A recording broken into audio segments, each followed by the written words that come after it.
Today, you're going to finally master the verb haber and the three forms it's most often used: hay, había, and hubo. Ya sé, there are a lot of explanations out there on YouTube about the verb haber. But if you've ever thought, I understand the rules, but I'm never able to remember them in an actual conversation, this video is for you, because at the end of it, you'll be able to always use haber correctly without even thinking about any of those rules. What's more, you're going to prove it to me and yourself in the big hay, había, hubo quiz at the end of this video. Empecemos. When and how to use hay. Let's get started with hay. Here's what we're going to do. I'm going to explain how we, native speakers, use it. Then I'm going to give you a lot of examples with hay used in chunks in a dialogue. And then you're going to learn those chunks by heart so you can use them yourself in a conversation without having to think about my explanation anymore. We're going to do the same thing with había and hubo. This works extremely well and will cover you in 99% of situations. Hay is basically the equivalent of there is or there are. So regardless of whether the thing you're talking about is in singular or plural, you should always use hay. ¿Qué hay de comer? Me parece que hay algo de carne o brócoli. ¿No hay tacos? No, si quieres carne o brócoli, es lo que hay. Chunk alert. Es lo que hay is a chunk you should learn by heart because native Spanish speakers use it all the time. The literal translation would be, that's what there is, but it actually means there's no other option, deal with it. Rather than translating it word for word, it's easier if you learn it by heart as a whole, as a chunk. By the way, if you'd like some help memorizing all the chunks from this lesson, our Inner Circle members get a flashcard deck with all the sentences, chunks, and audio for all the examples in this lesson and all our other lessons.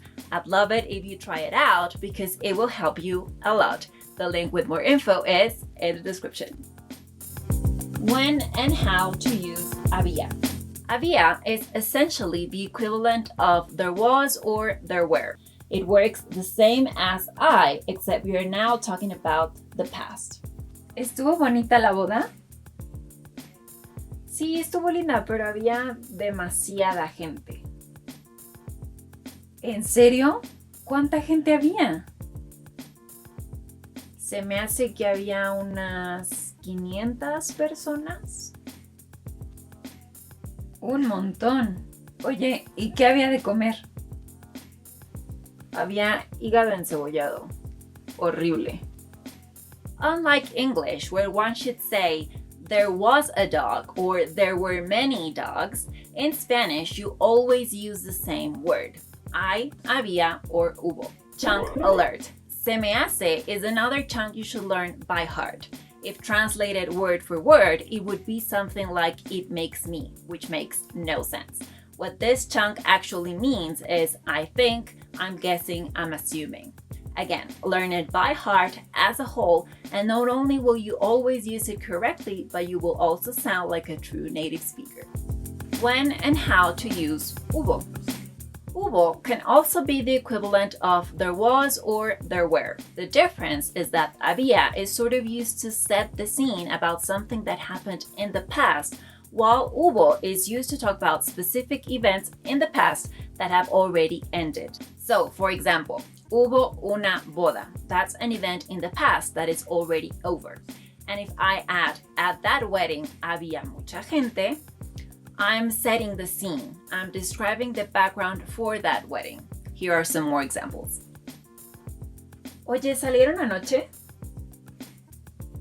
Íbamos a salir, pero hubo un choque y mi novio ya no pudo venir por mí. Oh, qué mal. Oye, ¿y qué tal estuvo la fiesta que hubo el otro día? ¿Hubo fiesta? ¿Cuándo? Sí, el viernes. ¿No te enteraste? No, ni cuenta de que hubo pachanga ese día. Before we move on to the quiz, here's another chunk you should learn by heart. Ni cuenta de qué. This is something native speakers use very frequently. The literal translation would be no account that. It obviously makes no sense, so it's better to learn it as a whole, as a chunk, to mean I had no idea. Also, pachanga is a word Mexicans use as a synonym of fiesta. Alright, so the time has come to test your understanding of the uses of hay, había, and hubo. Fill in the blank in the following sentences and let me know in the comments how many did you get right. ¿Qué hay de comer? Me parece que carne y brócoli. Hay algo de. ¿Cuánta gente había? Se me hace que había unas 500 personas. Oye, ¿y qué había de comer? Oye, ¿y qué tal estuvo el otro día? La fiesta que hubo. ¿Fiesta? ¿Hubo? Pachanga ese día. Ni cuenta de que hubo. Haber is a really important irregular verb. There are many more irregular verbs in Spanish that you might think are difficult to remember or conjugate. But as you have seen today, everything gets easier when you learn it through chunks.